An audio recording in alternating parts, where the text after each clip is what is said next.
कानपुर का civil lines कब्रिस्तान शहर के सबसे पुराने कब्रिस्तानों में से एक माना जाता है। दिन में ये जगह बिल्कुल सामान्य दिखाई देती है। पुरानी कब्रें, काई जमे पत्थर, झुके हुए पेड़ और चारों तरफ फैली खामोशी। लेकिन जैसे ही रात का अंधेरा फैलता है, इस जगह का माहौल पूरी तरह बदल जाता है। स्थानीय लोग कहते हैं कि रात के समय यहां से गुजरते हुए कई बार अजीब आवाजें सुनाई देती हैं, जैसे कोई धीमे कदमों से चल रहा हो या किसी की फुसफुसाहट हवा में तैर रही हो। ये कहानी उसी कब्रिस्तान से जुड़ी है। कानपुर में रहने वाला एक युवक था, अमन। अमन अपने दोस्तों के बीच बहादुर माना जाता था। उसे डरावनी जगहों पर जाने और रहस्यमयी किस्से सुनने का बहुत शौक था। उसके दोस्त अक्सर कहते थे कि अगर शहर में कहीं भूत प्रेत हों तो अमन जरूर उन्हें ढूंढ निकालेगा। एक शाम अमन अपने दोस्तों के साथ चाय की दुकान पर बैठा हुआ था। बातचीत के दौरान किसी ने अचानक सिविल लाइंस कब्रिस्तान का जिक्र छेड़ दिया। एक बुजुर्ग आदमी जो पास ही बैठा था उनकी बातें सुन रहा था। उसने धीरे से कहा, बेटा, उस जगह का नाम मजाक में मत लिया करो। अमन हंस पड़ा। क्यों बाबा, वहां क्या है? बुजुर्ग ने धीमी आवाज में कहा, रात के समय वहां से गुजरना भी ठीक नहीं। कई लोगों ने वहां साए देखे हैं और आवाजें भी सुनी हैं। अमन को यह सुनकर मजा आने लगा। तो फिर आज रात ही चलते हैं, उसने हंसते हुए कहा। दोस्तों ने पहले तो मजाक समझा, लेकिन जब अमन सच में जाने की बात करने लगा तो सबने मना कर दिया। भाई, रात में कब्रिस्तान में कौन जाता है? एक दोस्त बोला। लेकिन अमन जिद्दी था। उसने तय कर लिया कि वो उस रात अकेले ही जाएगा। रात के करीब 11:30 बजे थे। सड़क लगभग खाली थी। दूर दूर तक सिर्फ स्ट्रीट लाइट की हल्की पीली रोशनी थी। हवा में हल्की ठंडक थी। अमन अपनी बाइक लेकर कब्रिस्तान के बाहर पहुंचा। कब्रिस्तान का बड़ा लोहे का गेट आधा खुला हुआ था। अमन ने बाइक बाहर खड़ी की और धीरे से गेट को धक्का दिया। क्री। गेट की आवाज सुनकर आसपास की खामोशी और गहरी लगने लगी। अमन अंदर चला गया। अंदर का दृश्य थोड़ा डरावना था। पुरानी कब्रें इधर उधर फैली हुई थीं। कुछ पत्थर टूट चुके थे, कुछ पर काई जमी हुई थी। कई कब्रों पर लिखे नाम समय के साथ धुंधले हो चुके थे। अमन ने मोबाइल की टॉर्च ऑन कर ली। रोशनी कब्रों पर पड़ने लगी। पहले कुछ मिनट तक सब कुछ बिल्कुल शांत था, लेकिन फिर उसे लगा जैसे दूर कहीं से किसी के चलने की आवाज आ रही हो। टक टक टक। अमन रुक गया।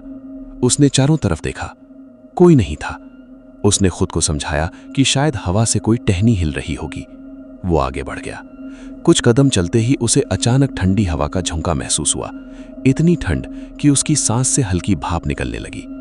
इतनी ठंड अचानक कैसे हो गई? उसने बुदबुदाया। तभी फिर वही आवाज आई, टक टक टक। इस बार आवाज बिल्कुल उसके पीछे से आई थी। अमन ने तुरंत पीछे मुड़कर देखा, लेकिन वहां फिर भी कोई नहीं था। अब उसे थोड़ा अजीब लगने लगा। तभी उसे लगा जैसे कोई बहुत धीमी आवाज में कुछ बोल रहा हो, फुसफुसाहट। अमन ने ध्यान से सुनने की कोशिश की। फिर उसे साफ सुनाई दिया, वापस जाओ। अमन का दिल एक पल के लिए रुक सा गया। उसने जोर से कहा, कौन है? कोई जवाब नहीं आया। बस पेड़ों की शाखाएं हवा में हिलने लगी। अमन ने टॉर्च की रोशनी आगे की तरफ डाली। अचानक उसकी नजर एक पुरानी कब्र पर पड़ी। उस कब्र की मिट्टी हल्की हल्की हिल रही थी, जैसे अंदर से कोई धक्का दे रहा हो। अमन धीरे धीरे उस कब्र के पास गया। उसका दिल अब तेज धड़क रहा था। और तभी मिट्टी फटने लगी। अंदर से एक हाथ बाहर निकला, सड़ा हुआ, मिट्टी से भरा हुआ हाथ। अमन डर के मारे पीछे हट गया। तभी अचानक उसके पीछे किसी ने उसके कंधे को छुआ। स्पर्श बेहद ठंडा था। अमन धीरे धीरे पीछे मुड़ा। उसके पीछे एक औरत खड़ी थी। उसके कपड़े बहुत पुराने लग रहे थे। चेहरा आधा सड़ा हुआ था। आंखें पूरी तरह सफेद थीं। वो धीरे धीरे मुस्कुरा रही थी और उसने बहुत धीमी आवाज में कहा, हम यहां अकेले नहीं हैं। अमन ने चारों तरफ देखा। अब उसे समझ आया कि कई कब्रों की मिट्टी हिल रही थी। 1, 2, 3 दर्जनों कब्रें, जैसे अंदर से कोई बाहर आने की कोशिश कर रहा हो। अमन का शरीर डर से कांपने लगा। वो अचानक मुड़ा और गेट की तरफ भागने लगा।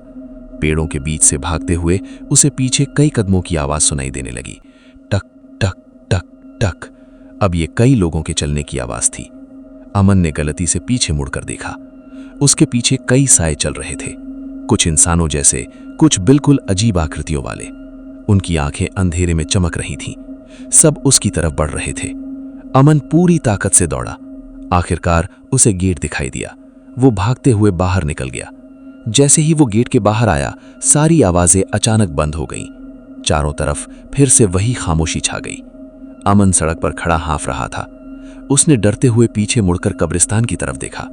गेट बंद था। ऐसा लग रहा था जैसे वो कभी खुला ही नहीं था। अमन उस रात सीधे घर चला गया। उसके बाद उसने कभी उस जगह के पास जाने की कोशिश नहीं की।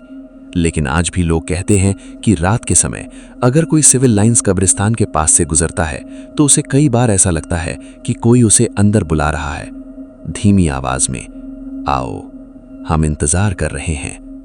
और अगर कोई उस आवाज को सुनकर पीछे मुड़कर देख ले तो शायद वो फिर कभी वापस ना आए।